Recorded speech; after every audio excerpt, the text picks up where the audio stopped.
So the next one, inshallah ta'ala, is ما يشرع اتجاه الميت. Okay, this is like, I would say, is like prescribed when one is approaching death. And obviously you can make this like a 3 classes. Because when most people, when they're approaching death, I've noticed most people don't even know what to do. Like when someone's close to death or when they have passed away, they don't know the etiquettes of death itself. So today, what is wajib on every person that passes away? Al-ghusl. For the person that passes away, it is the haqq that he has upon us is to give ghusl, i.e. you put water all over his body. You don't have to pour water into his mouth. You just do the, I think most of you guys have at least seen some video. Takfeen, to give him the shrouding. As-salah, we just spoke about the salah. This is one of the rights. Salatul janaza is fard kifaya, i.e. communal obligation. As long as a small number of people are doing it, the sin is lifted on the others. Dafn, obviously, burial is also one of the rights that he has upon us. Now, what in terms of sunnah, when somebody is sick, fi maradihi, iyadatuhu, to visit somebody when he is sick is from the sunnah. Tadhkir wa tawbah wal wasiyah, to remind him, to make tawbah, and to give advice to him. So this is one. عند احتداره, i.e. when he's close to death, many of the doctors, they will usually, obviously they're giving from a very scientific, from what is in front of them. They don't know when the person is exactly going to pass away. Well, they'll say, I think this person has 3 months. I think this person has 2 months. They may give you a time span, or they'll say it might be very soon. So one of the things, the recommended things that you can do is balu halqihi, yani to wet the throat, and the other one is to moisten the lips.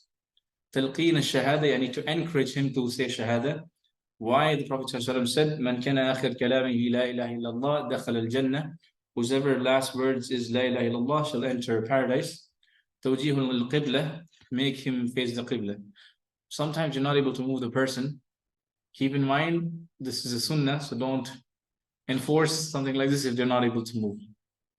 Now, ba'da mawtihi, once someone passes away, taghmidu aynayhi, so there's one of the narrations that mentions the eyes, they follow the ruh. You'll see the eyes going up. So one of the recommended acts when someone passes away is to close their eyes. This is one. Talyin al-mafasil, yani to stretch out. I'm not sure if people have experience with this, is that the bones, they harden up. If you don't stretch or like loosen them up quick, they become hard. So if you were to do ghusl, or if you were to do definitely, if you do takfeen, all of these things, they become very difficult. So one of the things you're recommended to do is to stretch the person, i.e. loosen everything up before it becomes tight. Khal'u thiyabihi, obviously you remove his clothes. Isra'u tajhizihi, to hurry up in preparing him. So why is this recommended? I'm not sure. Man ahabba Allah liqah, ahabba Allah liqah. Whoever loves to meet Allah subhanahu wa ta'ala, Allah subhanahu wa ta'ala loves to meet him. What is the meaning of this? What's the situation? So when somebody passes away, the malaika gives them glad tidings of al-jannah. And if he's a mu'min, he's a believer, he's given the glad tidings of al-jannah. So at this point of time, this person wants to go meet Allah subhanahu wa ta'ala. So one of the things from the sunnah is to rush in preparing for his burial. As subhanAllah, in one of the messages, they kept the person's body for maybe a week. So this is not from the sunnah. Sometimes even one of the messages I used to pray, they waited the entire weekend. I mean, that was the whole week, so that the family could come and reach by the weekend. All of this is not from the sunnah.